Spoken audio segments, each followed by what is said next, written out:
Jafrabad express कल से अगवा हुई और उसमें जितने भी मुसाफिर थे सबको यरगमाल बना लिया गया। उसके बारे में अब मज़ीद कुछ होलनाक किस्म की ख़बरें मौसूल हुई हैं और अभी तक वागुजार नहीं करवाया जा सका और ऑपरेशन जारी है, खूनी लड़ाई जारी है, खूनी झड़पें हो रही हैं। इसके बारे में आपको आगाह करना है, लेकिन उससे पहले ये सारी सूरत हाल हुई क्यों? क्या ये आनन फानन हो गई? क्या इसके बारे में पता नहीं था? नहीं जनाब, इसके बारे में सबको अंदाज़ा था, सब कुछ था। लेकिन हो क्या रहा था? क्या पाकिस्तान की इस जाली रजीम की ये प्रायोरिटी है? पाकिस्तान पहले नंबर पर है और पाकिस्तान में सिक्योरिटी की सूरत हाल और पाकिस्तान के मफादात, पाकिस्तान की सलामती क्या इनके पहले नंबर पर है? क्या दहशतगर्दी का ख़ात्मा और जो इंसर्जेंसीज़ हैं जो हो रही है, साजिशें पाकिस्तान के ख़िलाफ़ हो रही हैं, क्या उनको ख़त्म करना इनकी प्रायोरिटी पे है? क्या वो तमाम इदारे वही काम कर रहे हैं जो उनके ज़िम्मे लगाए गए हैं? और अगर वो इदारे ये सारा काम कर रहे होते तो ये सब कुछ कैसे हो गया और क्यों हो गया? और फिर ये कि ये ट्रेन जो अगवा हुई है और उसमें जितने भी मुसाफिर यरगमाल बनाए गए हैं उनकी तफसीलात जो मेरे सामने आई है वो तो बहुत ही परफेक्ट इन्फॉर्मेशन के बग़ैर ये हो नहीं सकता अंदर से जब तक कोई इत्तला ना दे, नंबर 1।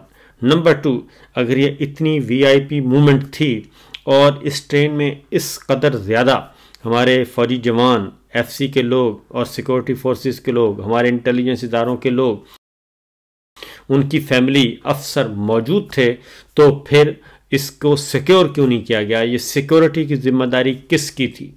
ये बहुत सारे सवालात उठ रहे हैं कि जनाब हमारे इदारे हैं कहाँ? वो जिन्होंने काम करना था वो किधर है? हमारी सिविल इंतज़ामिया किधर है? हमारी सियासी हुकूमत किधर है? और हमारी फोर्सेस किधर हैं?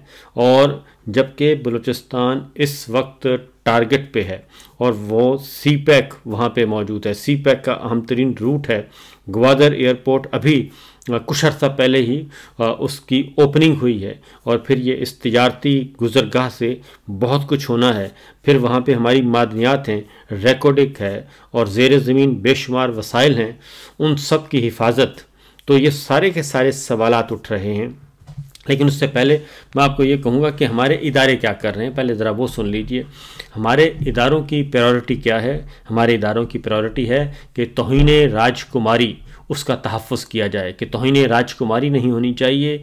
उस ख़ानदान को प्रमोट करना है, उसकी हिफाजत करनी है और उसके बारे में कोई उफ़ तक भी ना कहे। राजकुमारी के बारे में तो कुछ नहीं हो सकता। अभी कुछ अर्सा पहले पंजाब में बहुत हालात ख़राब हैं। नहीं, पंजाब में महंगाई, बेरोज़गारी, गुर्बत और अमन व अमान की सूरत हाल बदतरीन हो चुकी है। वहाँ पे रिश्वत आम है, पुलिस गर्दी है, कोई पूछने वाला नहीं, कोई कानून नहीं है। वहाँ पे लाकानूनियत का और अनारकी का एक तूफ़ान बदतमीज़ी है और वहाँ पे लाइसेंस दिया हुआ है राजकुमारी साहिबा को और उन्होंने आगे फिर लाइसेंस टू किल दिया हुआ है कि जनाब सबको कुचल दें। और वो है पाकिस्तान तहरीक इंसाफ को कुचलना, इमरान खान को कुचलना, कोई एक्टिविटी नहीं होने देनी, कोई जलसा नहीं होने देना, कोई जुलूस नहीं होने देना, कोई कॉर्नर मीटिंग नहीं होने देनी। उसके बाद अगला क्या है कि मीडिया को कुचलना। पंजाब लाहौर में वाक़या हुआ था, पंजाब मेडिकल कॉलेज का पंजाब कॉलेज में एक वाक़या हुआ था मुबैना तौर पर बच्ची के साथ और उसको रिपोर्ट किया था जर्नलिस्टों ने सोशल मीडिया पे, डिजिटल मीडिया पे। उन सब के ख़िलाफ़ FIA को कर दिया गया था जी सरगर्म अमल और नोटिस जारी कर दिए गए, मुकदमात दर्ज कर दिए गए। और उसमें एक ख़ातून भी थी, समी इब्राहिम साहब भी थे, बाकी हमारे दोस्त भी थे, गोंदल साहब भी थे, शाकर अवान भी थे, बेशुमार लोग थे उसमें, जमील फ़ारूकी साहब भी थे। तो कल उसमें मुक़द्दस फ़ारूक अवान भी थी और उन सबको कल जो है वो डिस्चार्ज कर दिया गया और FIA ने ख़ुद ये मुकदमा वापस ले लिया। पहले हरासमेंट की गई, पहले हरासा किया गया, सब कुछ किया गया और इसमें ख़ातून मुक़द्दस फ़ारूक अवान हैं और उनको उनके घरों पे छापे मारे गए जबकि ज़रूरत नहीं थी। उनको भी इसी निशाना बनाया गया, इंतकाम का निशाना बनाया गया। तो वो हालांकि वो बिल्कुल प्रोफेशनल खातून हैं जी, और वो अपना काम से काम रखती हैं और बिल्कुल जो हक़ाइक़ हैं वो रिपोर्ट करती हैं, लेकिन इन्होंने उनको भी नहीं बख्शा, उनके घर में दाखिल हुए और ये सारा कुछ होता रहा और उनके घर में 3-4 दफ़ा रेड हुआ और ये शायद पहली दफ़ा मैंने देखा है, इससे पहले कभी नहीं हुआ कि ख़वातीन जर्नलिस्टों के घर में इस तरीके से रेड किया हो और उनकी नौकरी भी ख़त्म करवा दी गई। तो लेकिन देखते हैं कि क्या होता है। वो अलबत्ता डटी हुई हैं जी, तो मेरी भी दुआएं उनके साथ हैं, वो डटी ही रहें तो अच्छी बात है। इंशाअल्लाह अल्लाह जो है वो अजर ज़रूर देगा जो आवाज़ इस वक्त बुलंद की जा रही है। इसी तरीके से एक डॉक्टर भक्कर से डॉक्टर शहरयार साहब ने एक ट्वीट कर उन्होंने एक कमेंट कर दिए म्यू अस्पताल लाहौर वाले वाक़े पे। उनके ख़िलाफ़ भी मुकदमा दर्ज कर लिया गया, न सिर्फ मुकदमा दर्ज कर लिया गया बल्कि उनका ट्रस्ट जहाँ पे गरीबों का इलाज होता है उसको सील कर दिया गया। और कल अलीना शिगरी बता रही थी कि एक अब है जी शॉपर वहाँ पे लाया जाएगा जाली अद्वियात का और उनको उस मुकदमे में भी गिरफ़्तार किया जाएगा। ये इस तरह के फिस्ताई हथकंडे इस्तेमाल हो रहे हैं। और दूसरी जानिब मरीम साहिबा कहती हैं कि जनाब ये बदतमीज़ी की बदतहज़ीबी और बदतमीज़ी ये तो पाकिस्तान तहरीक इंसाफ लेकर आई है, तो हैरानी होती है जब वो ऐसी बातें करती हैं। मोहतरमा बेनज़ीर भुट्टो और नुसरत भुट्टो साहिबा की रूह भी जो है वो तड़प रही होगी जब ये बातें करती हैं। तो ये तो सारे इनकी प्रायोरिटीज़ इनकी ये हैं। और अगली बात आपके साथ जो एक मैं शेयर करने लगा हूँ वो ये कि ये बार बार कहते हैं कि ये सारा जो सिलसिला है जी, ये तो जनरल बाजवा, जनरल फैज़ और इमरान ख़ान ने इन सारे तालिबान को लाके दहशतगर्दों लाके वहाँ पे बसाया और रीसेटल किया और उसकी वजह से ये सारा कुछ हो रहा है, ये एक कहा जाता है। मेरे सामने ये एक अखबार की ख़बर है और उसमें कामरान यूसुफ साहब की ख़बर है मार्च 4, 2023 की, और इसमें Pakistan Afghan Taliban discuss TTP resettlement plan, यानी कि उसमें एक तस्वीर भी लगी हुई है जिसमें ख्वाजा आसिफ साहब हैं, उस वक्त के वज़ीर दिफा फॉर्म 47 के। उस वक्त फॉर्म 47 नहीं था, उस वक्त इम्पोर्टेड था, लेकिन इनके पास फॉर्म 47 था क्योंकि जनरल बाजवा साहब ने इनको लेके दिया था। तो पुराने फॉर्म 47 के हैं जी। तो वज़ीर दिफा नज़र आ रहे हैं, साथ जनरल नदीम अंजुम हैं, उस वक्त के DG ISI। तारीख़ है मार्च 2023 की और ये विज़िट किया इन्होंने और इसमें उन्होंने डिस्कस किया है रीसेटलमेंट का तालिबान का, जिसको बारे में कहा जाता है कि ये जनरल बाजवा, जनरल फैज़ और इमरान ख़ान ने ये सारा कुछ किया, जबकि इमरान ख़ान के हुकूमत का तख्ता उल्टे 1 साल हो गया था।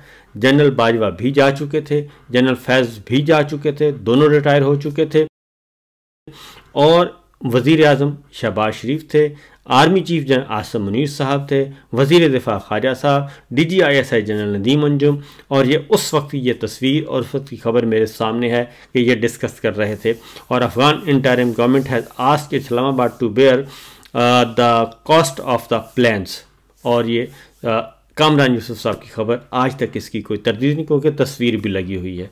तो ये तो है सूरत हाल और ये है सिचुएशन, हकीकत ये है और मलबा इन पे फेंक दिया जाता है। अब आते हैं जी वापस बैक टू जफर एक्सप्रेस। उसमें जो हमारे पास तफसीलात मौसूल हुई हैं, पहली बात तो ये कि जो रिहा हो के आए उन्होंने इंतहाई दर्दनाक किस्म की स्टोरीज बयान की हैं और वहाँ पे कोई पुरसान हाल नहीं था। और जो रिहा हुए हैं ख़वातीन, बच्चे, उनको शनाख्ती कार्ड चेक करके उनको रिहा किया गया। और मोहसिन नकवी साहब क्लेम कर रहे हैं और ख़राज तहसीन पेश कर रहे हैं कि ज़बरदस्त जनाब उनको एक ऑपरेशन के नतीजे में रिहा करवाया गया, हालांकि ऐसा नहीं है।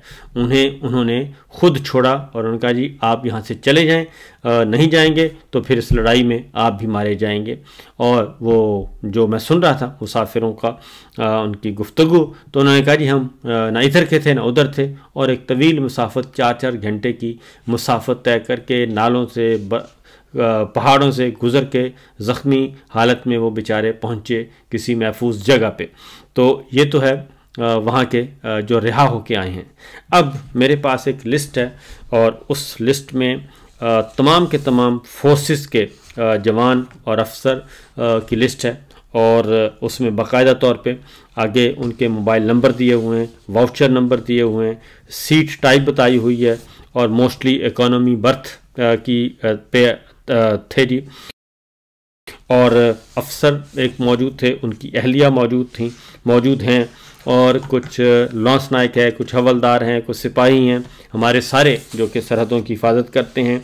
और बिल्कुल इनको खराज तहसीन पेश करना चाहिए। अल्लाह ताला इन सब की हिफाजत फरमाए और इनको खैर व आफ़ियत से वापस लेके आए। तो ये सब के सब उनके कब्ज़े में हैं, उनके कंट्रोल में हैं। और अब जो इतलात आ रही हैं जो कि बताई नहीं जा रही, क्योंकि पाकिस्तान का मीडिया तो इसको रिपोर्ट ही नहीं कर रहा, रिपोर्ट करने की इजाज़त ही नहीं है, आलमी ज़राए अबलाग इसको रिपोर्ट कर रहे हैं।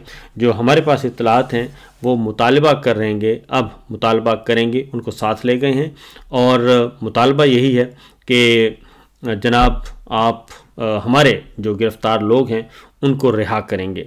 और ये मुतालबात किसी वक्त भी उनकी तरफ से मौसूल हो चुके हैं, हमारे इतला के मुताबिक तो हो चुके हैं। और पहले उन्होंने औरतों को और बच्चों को छोड़ा, फिर कुछ अर्से बाद सिविलियन मर्दों को भी छोड़ दिया। और इस वक्त जो उनके पास तमाम के तमाम फोर्सेस के लोग जो हैं वो मौजूद हैं, खा वो सिविल हैं या मिलिट्री हैं। और इस तरीके से उन्होंने जो शराइत हैं वो यही है कि BLA के जो गिरफ़्तार अफराद हैं उनको बाजियाब करने की शर्त रखी है और उनको रिहा करवाने की शर्त रखी है।